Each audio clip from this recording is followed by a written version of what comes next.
When you see this title, you already know where this is going. Yeah, we're talking about thoughts, not the big ones you post about, not the smart ones you explain to others, the quiet ones, the ones that show up when you're alone. And today, we're not just talking about them. We're going to look at something deeper, something that most people feel, but don't really understand. Because for a long time, people believed that whatever is happening inside their mind, that's who they are. If a thought says something negative, they feel like they're negative.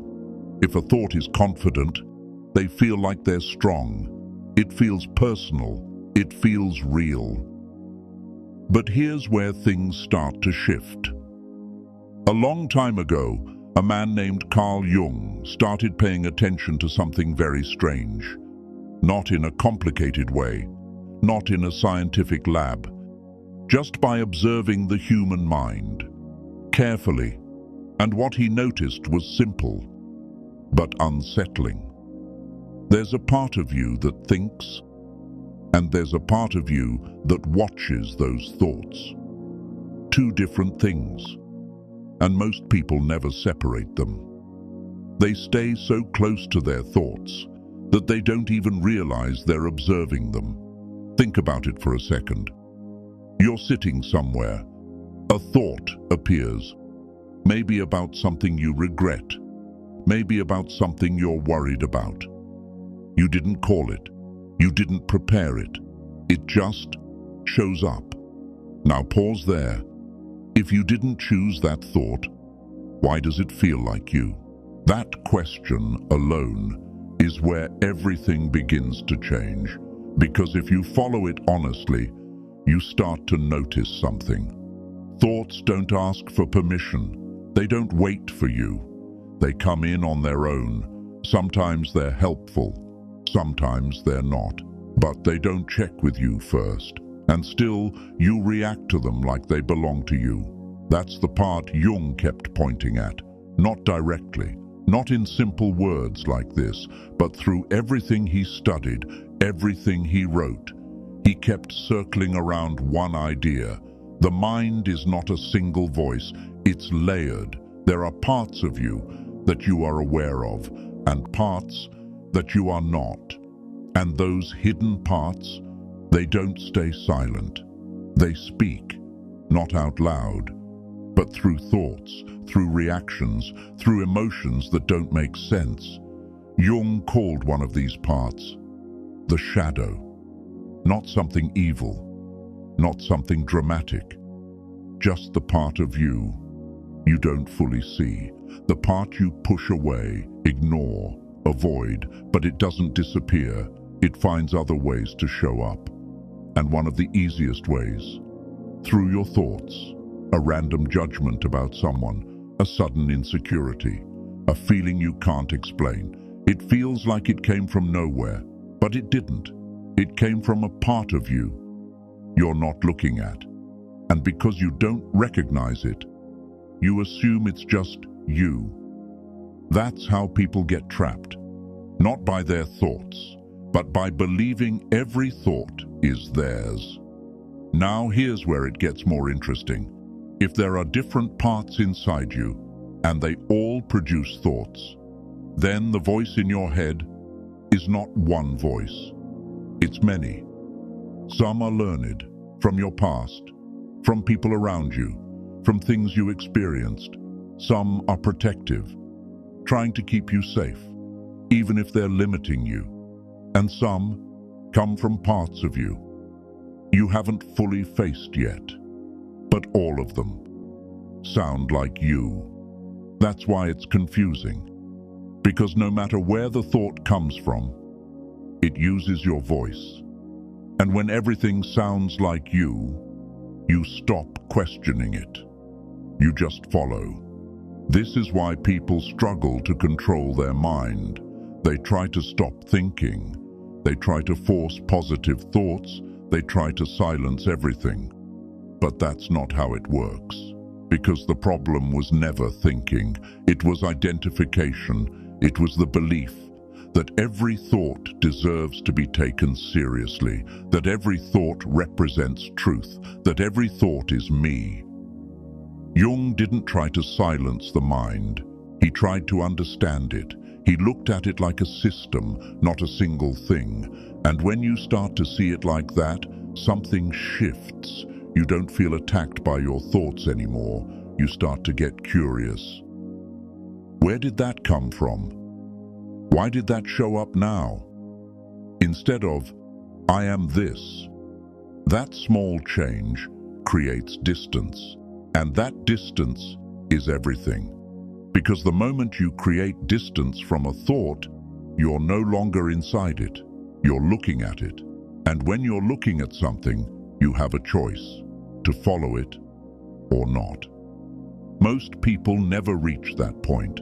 They stay inside every thought, pulled from one idea to another, from one feeling to the next, without ever stepping back, without ever seeing the pattern. But once you start noticing it, even slightly, you realize something simple. You are not as trapped as you thought. The thoughts didn't have control. They just had your attention, and wherever your attention goes, that's where your experience builds.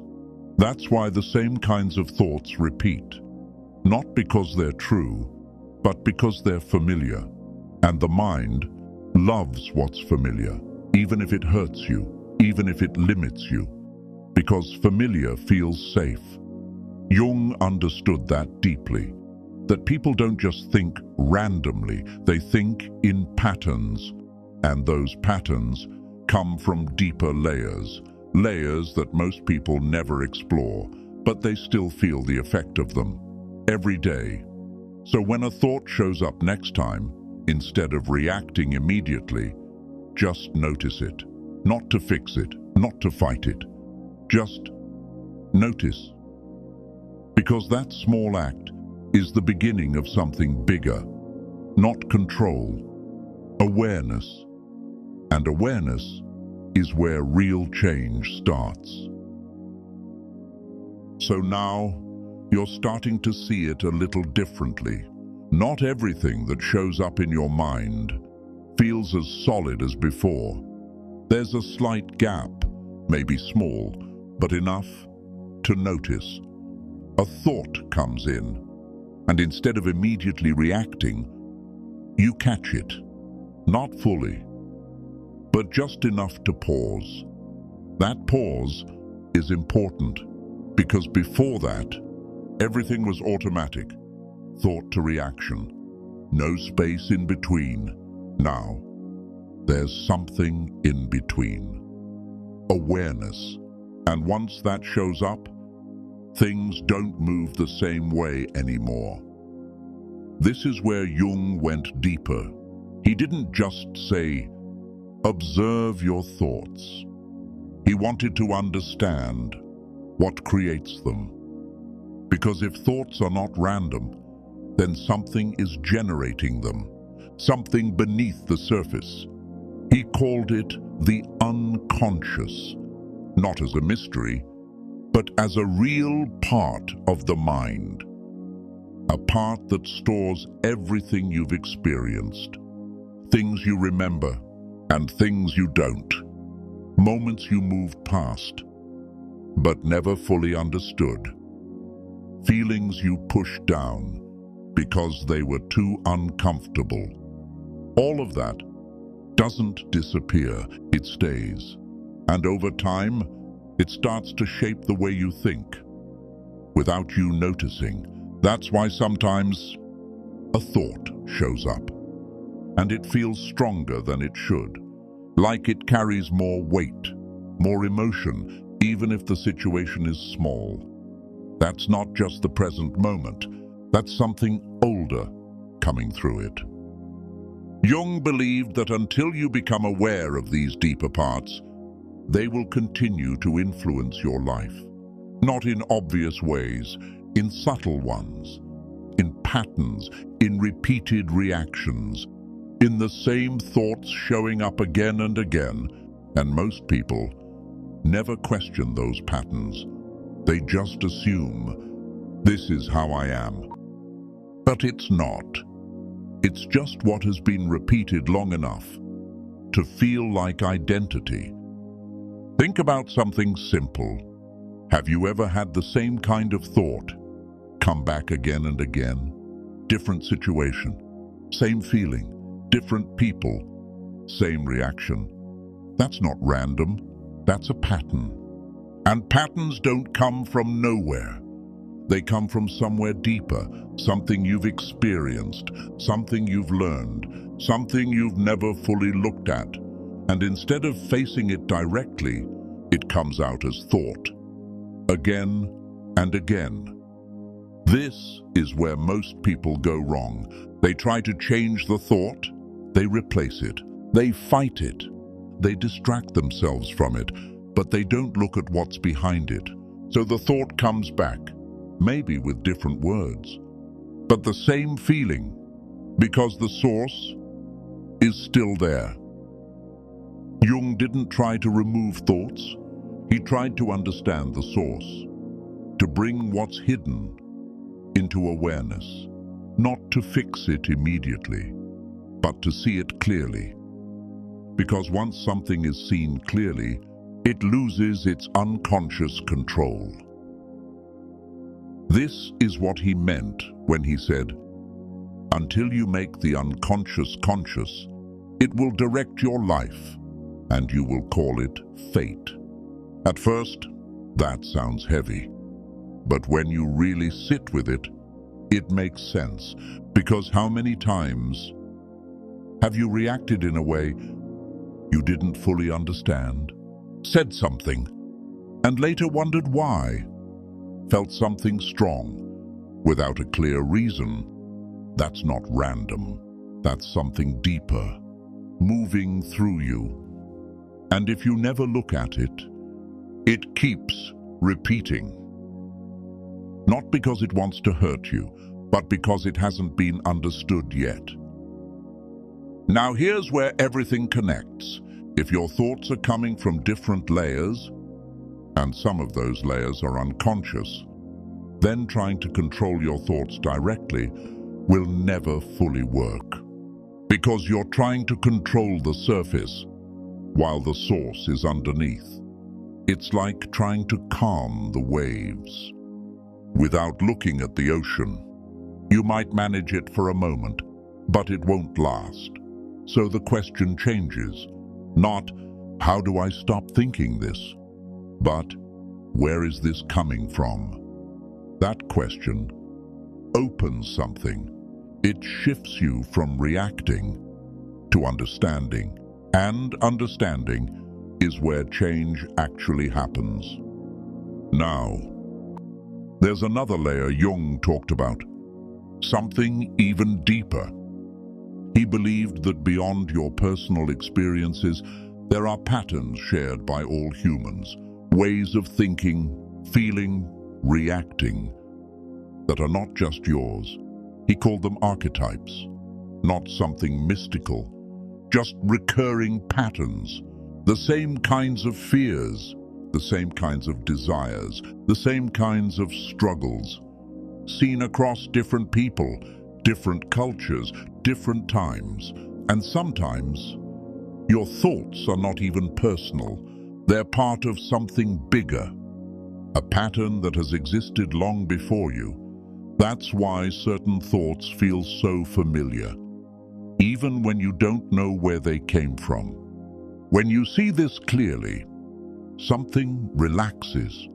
You stop taking every thought so seriously. You stop turning everything into identity, because now you understand there's more going on than just you thinking.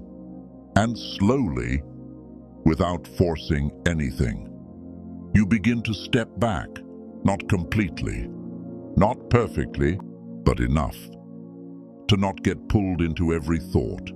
And in that space, you start to notice something else again, that quiet presence, the one that sees everything, the one that doesn't react immediately, the one that was always there, but covered by constant thinking.